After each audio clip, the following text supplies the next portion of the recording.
Okay, so we looked at the expanded notion of an index card with a term, its basic definition, some questions I might have about it for myself, and then as I read more deeply, fleshing out that concept in all its complexity, and with details and things that I think are important to know, and I try and include connections to myself and to my own classroom and teaching practice if that's appropriate. So now the second one, and I'll just say that, when I went through this in my own mind, I thought, well, there were probably some questions about the differences between race and ethnicity. Can I really fully explain what those are? And I jotted down some things here, but there might be a better way to get at those ideas that are so close in our mind, but we're really not sure, how are all these things different? Culture, race, ethnicity, how are these terms different? And so when we're trying to understand ideas that seem similar but are not quite the same thing, we can use the almost but not quite technique, which is to get at exactly terms that are similar but not exactly the same. So again, I'm using just a bigger index card, and I say, okay, I have these two ideas of race and ethnicity. How are these things the same? How are they different? What's common to both? What's important?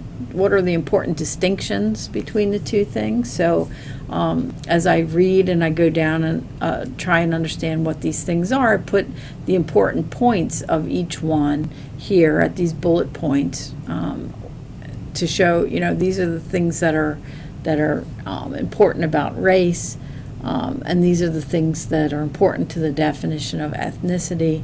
And so as you read different things, you could see that race used to be a biological understanding of the characteristics that put us into one group or another. So say for our skin color or our hair, our eye color, the shape and of our bone structure in our faces, right, versus ethnicity, which has to do more with the sociological differences, cultural differences, language, food, religion, those kinds of things. That so while people can have multiple different ethnicities, race is something that's imposed on us by other people as a sort of description, right? So, and then you still may not understand the difference of these, so you may need examples. So, race, for example, would be Caucasian or African American. Those are those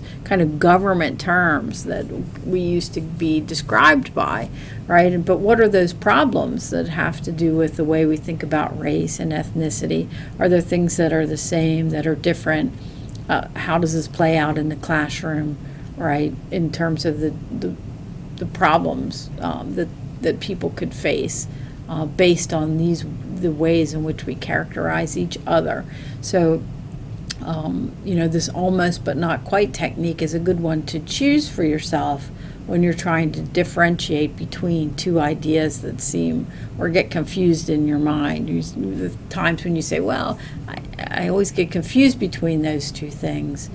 This is a good visual way to get those things down and have an understanding of them. So that's a good technique for that. And so you may want to try that with race and ethnicity, right? So you've got the expanded index card for some of those bigger ideas. So if you find two ideas that are similar in chapters 4 or 5 that you want to try that with, go ahead. If not, then go ahead and do it with race and ethnicity. And then this strategy is called the CI strategy, and it stands for, each letter stands for this model of vocabulary. And so it's the CS is to state it. That means to define the thing first. Then the E is elaborate on it. So that means expand on that definition. Exemplify is the second E. That means to give me an example. And then the I is to illustrate it. And I want you to look at the form here. so that you can replicate this. You can use this for any vocabulary term where you need a broader, a fuller definition or understanding of the word. So let's look at just the form, right? So I'm using the word race, and so I say race is, and then I give a definition, right?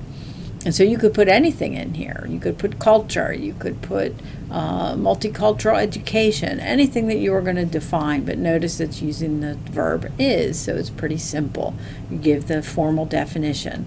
And now to elaborate, you start that section with in other words, right? So you're restating it now in your own words, right?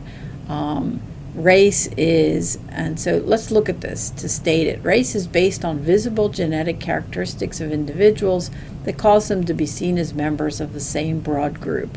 And I put examples here, but actually that can go down in this exemplified piece. So elaborate. In other words, race is based on the outward characteristics. It's what we can see. And then exemplify is just an example. So an example of race is the Caucasian equals light skin, light eyes, a certain bone structure in the face.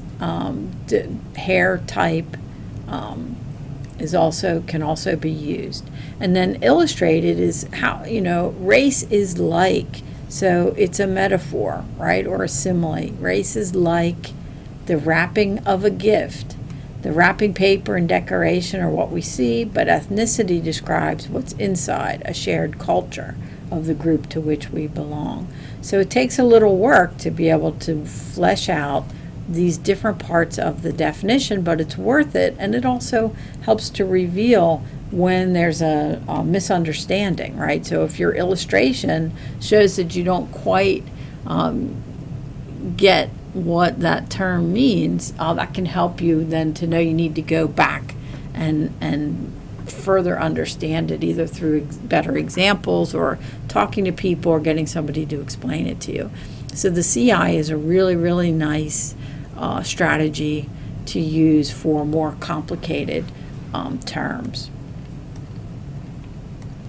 And so what I'd like you to do now, I just pulled out some of the big ideas from Chapter 4, multicultural education, multiple intelligence, socioeconomic status, gender and gender bias, language differences and bilingual education, right? Which one of those would make more sense as you're trying to learn it to use as the index card, the expanded index card strategy?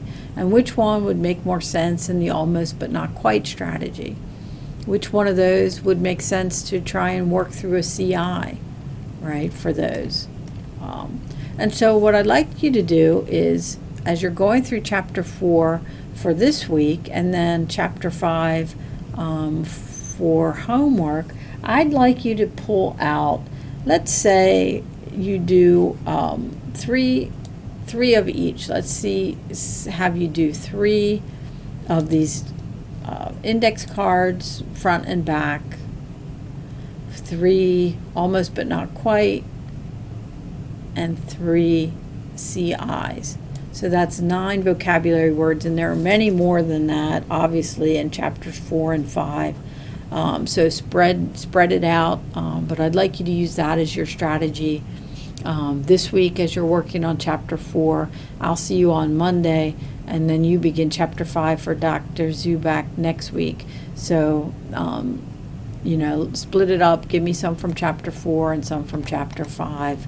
And I'd like to see that, you can pick things out that make sense. You're not going to use an almost but not quite with just one term, because you need to have 2 terms that are similar, right? So look for places where you say, oh, this one would work. Okay, does that make sense?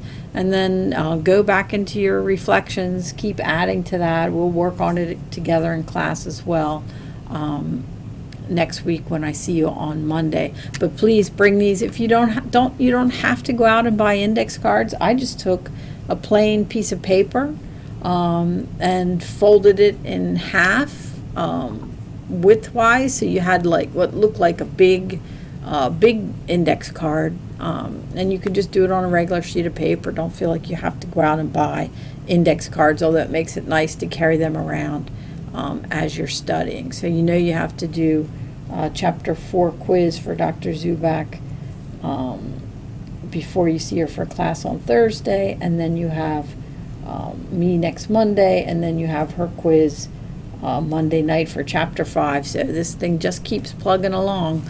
So, what I like you to do is remember all the things we're doing so far. So we've done the skimming the chapter, you've done concept mapping, you're doing, chapter outlines, you're doing now vocabulary systems. So system means, this is something you're going to incorporate into your practice and use systematically as you go through your studies. So that's what we're looking to help you do, or get some strategies that really work for you and make sense for you, like a toolbox that you can pull out and use when the time is appropriate. So get in touch if you have any questions at all.